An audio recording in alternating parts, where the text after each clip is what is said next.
दोस्तों, आज हम बात करेंगे हाल ही में हुए अटलांटिक महासागर में टाइटन पनडुब्बी हादसे के बारे में, जिसके डूबने से 5 अरबपतियों की मौत हो गई। ये सभी लोग टाइटन पनडुब्बी से 1912 में डूबे टाइटैनिक जहाज के मलबे को देखने जा रहे थे।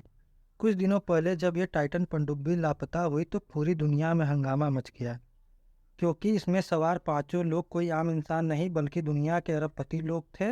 इसलिए जब यह खबर बाहर आई तो पूरी दुनिया के लिए ये चर्चा का विषय बन गई। अब 22 जून को खबर आती है कि टाइटन पनडुब्बी का मलबा टाइटैनिक जहाज के पास ही मिला। इसमें सवार एक यात्री ब्रिटिश व्यवसायी है। ब्रिटिश व्यापारी हामिश हार्डिंग, उम्र 58 वर्ष, एविएटर, अंतरिक्ष पर्यटक और दुबई स्थित एक्शन एविएशन के अध्यक्ष थे। हामिश हार्डिंग वही शख्स थे जिन्होंने नामीबिया से चीता लाने की परियोजना में भारत सरकार का सहयोग किया था। ब्रिटिश पाकिस्तानी व्यवसायी शाहजादा दाऊद और उनका बेटा सुलेमान भी यात्रियों की सूची में शामिल थे। शाहजादा दाऊद पाकिस्तान के सबसे बड़े समूहों में से एक एंग्रो कॉरपोरेशन के उपाध्यक्ष थे, जिनका उर्वरक, वाहन निर्माण, ऊर्जा और डिजिटल तकनीकों में निवेश था।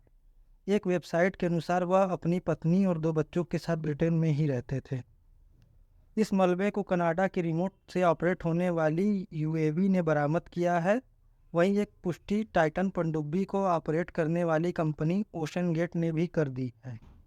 लेकिन अब सवाल उठता है कि यह हादसा हुआ कैसे।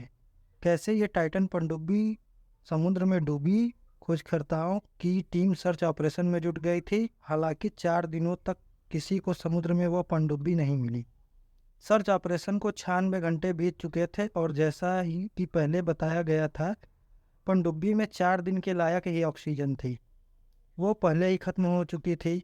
यूएस कोस्ट गार्ड ने एक बयान जारी किया कि मध्य अटलांटिक महासागर में जहां 1912 में टाइटैनिक जहाज डूबा था, उसी के पास उन्हें पनडुब्बी का मलबा मिला है। कैसे हुआ यह हादसा? एक रिपोर्ट में बताया गया कि लापता पनडुब्बी में 10 साल पुराने गेमिंग कंट्रोलर का इस्तेमाल किया गया था, जिसने काम करना बंद कर दिया होगा। वहीं कुछ विशेषज्ञों का मानना है कि पनडुब्बी जब गहराई में जा रही थी तो उसमें एक तकनीकी खराबी आ गई होगी, और यह भी हो सकता है कि वो टाइटैनिक जहाज के मलबे से टकराकर फंस गई हो।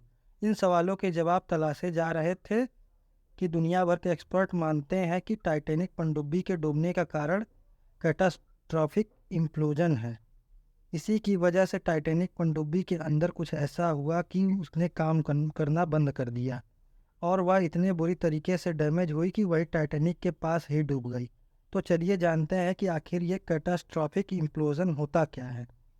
दरअसल कैटास्ट्रॉफिक इम्प्लोजन एक प्रक्रिया है और यह तब होती है जब किसी पनडुब्बी के अंदरूनी हिस्सों में इतना ज़्यादा दबाव बन जाए कि वह बुरी तरह से डैमेज हो जाए और फिर काम करना बंद कर दे। इसमें छपी एक रिपोर्ट के मुताबिक ऐसी स्थिति तब बनती है जब किसी एक सीमित जगह पर ज़रूरत से कहीं ज़्यादा दबाव बनने लगता है और पनडुब्बी में उस दबाव को संभालने की क्षमता नहीं रहती। तो इसकी वजह से अंदरूनी विस्फोट हो जाता है और इससे पनडुब्बी क्षतिग्रस्त हो जाती है। कहा जा रहा है कि ये पांचों अरबपति जिस टाइटन पनडुब्बी में सवार थे उसकी क्षमता 4000 मीटर तक की थी, जबकि इस टाइटन पनडुब्बी पर दबाव इससे ज़्यादा था। टाइटन पनडुब्बी की कंपनी का कहना है कि जब लोगों से संपर्क टूटा तो सर्च अभियान चलाया गया। अमेरिका और कनाडा की नौसेना लगाई गई, लेकिन 4 दिनों तक कुछ पता नहीं चला। वही कंपनी का दावा था कि टाइटन पनडुब्बी में संपर्क टूटने के बाद से 96 घंटे का ऑक्सीजन था। हालांकि ये कितना सच है वो जांच के बाद ही पता चलेगा। टाइटैनिक जहाज के अवशेष को देखने के लिए 5 सदस्यों को ले जाने की क्षमता थी, जिसे ओशन गेट कंपनी ने बनाया था। रिपोर्ट के अनुसार ओशन गेट के संस्थापक और मुख्य कार्यकारी अधिकारी सीईओ स्टॉकटन रश और फ्रांसीसी पायलट पॉल हेनरी नॉर्गोलेट भी इस पनडुब्बी में सवार थे। बाकी आगे की जानकारी आने वाली रिपोर्ट के माध्यम से पता चलेगी।